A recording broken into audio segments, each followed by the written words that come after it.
Hello, first grade families. My name is Heather Allegrezza, and I am the local reading specialist, also called the reading coach for Pinson Elementary School. Today, I want to talk to you about your child's beginning of the year reading assessment, also known as mClass. This report should have come home today or sometime early this week. I would encourage you to pause this video and get your students' report out and follow along with me so you can better understand the assessment.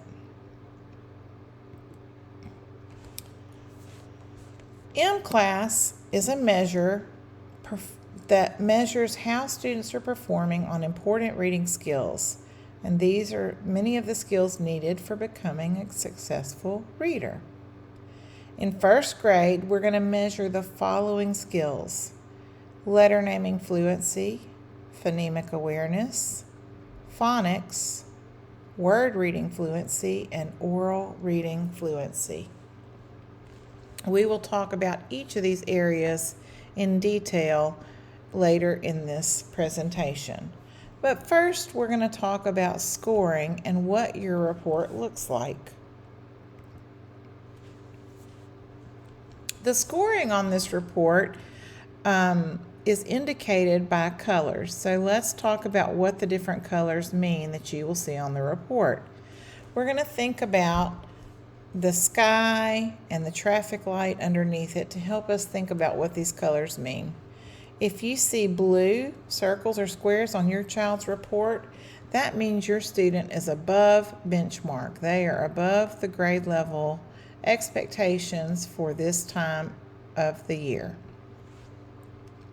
Green circles or squares indicate at benchmark. That means your student is performing at that particular area on grade level, so they're ready to go.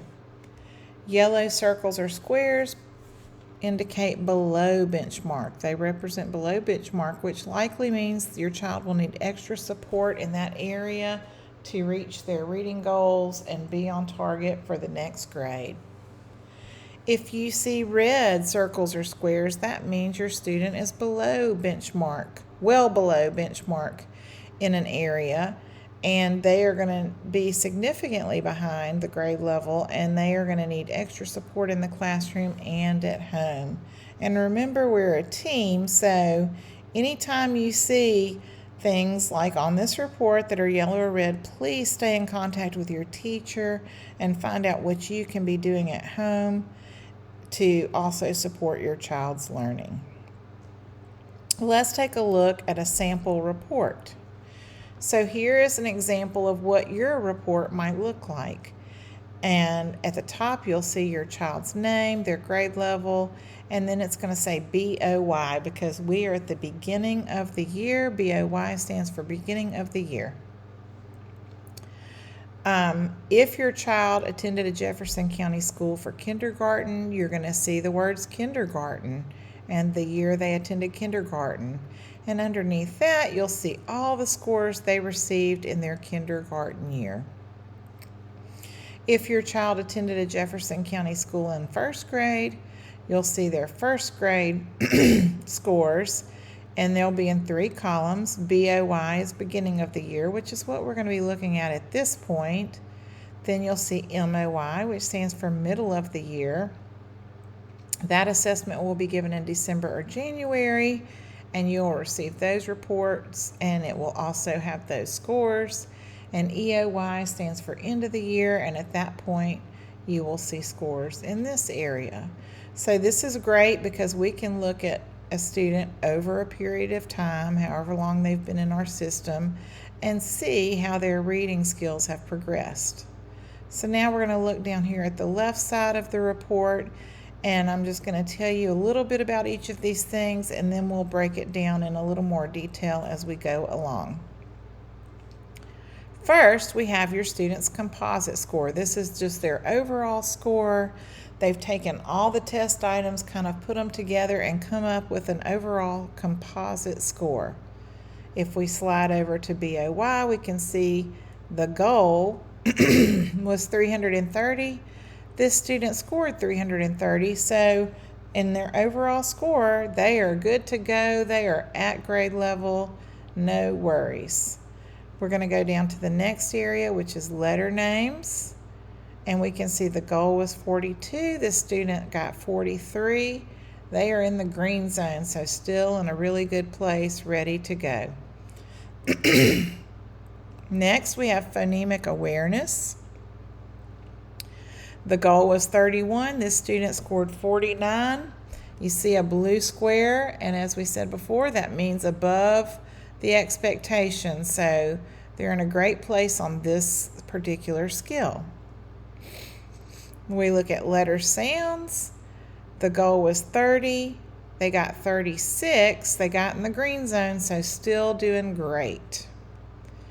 Now we're going to look at decoding, and we'll talk about what that means in a moment. And the goal was 5, and this student scored 0. So this student's going to really need some help with this skill and some good classroom support to progress. Then we have word reading.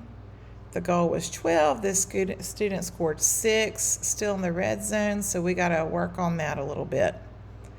Reading accuracy, the goal was 67. They got 37, so they're not quite where we would like them to be, and there's that red box. And reading fluency, the goal was 10. They got 7. They're a little bit below, so we're going to also give them support in that area. They take all these scores, put them together, and come up with a composite. And you see this student is green, although they do have some red areas, and that's because we know at this point in first grade year, it's not that unusual for them not to be super strong in these areas. So that's sort of taken to an account.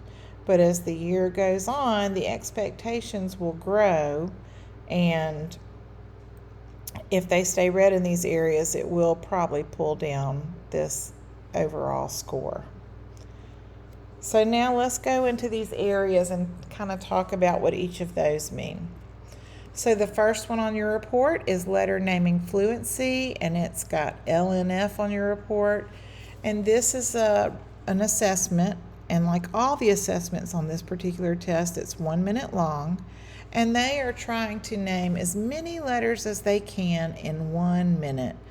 The research tells us that kids who can automatically name letters quickly are likely to be great, successful reading students. So this is just one indicator of their reading skills. So they'll have a paper like this, and they'll start at the beginning, and they'll just read the letter names. Then they'll go to the next line, and they'll keep reading, and they'll do that for 1 minute.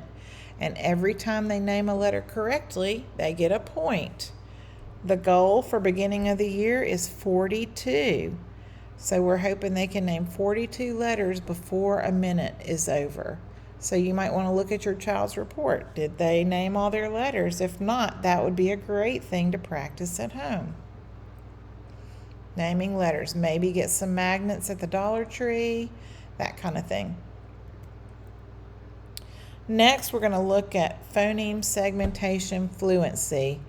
And phonemes are the smallest sounds in a word. So what this portion of the assessment is testing, can they hear sounds in words? If I say the word dog, does your student know that the sounds are d, ah, g? That's what this test is looking at. So here is some sample questions down here. If the teacher says get, the student should say g, e, t. They should know that that has 3 sounds and be able to name those sounds. If the teacher says add, the student should know that there are 2 sounds and they're a, d. There are some more complicated words they might do. Here's an example of a little bit harder one. Brush. And they would say b, r, sh. And you might notice it's not saying the letters in the word, but the sounds. So the goal for this is for them to get 31 sounds in a minute. This is a skill that they practice daily.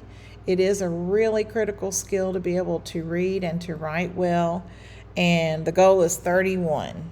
Let's go to the next one. So the next thing we're testing are some of their phonics skills, and phonics is being able to look at printed letters and words and relate that to the sounds they make and be able to read words or know the sounds of letters and all of those things. So they're going to have a paper that looks a little like this, and it's going to have nonsense words.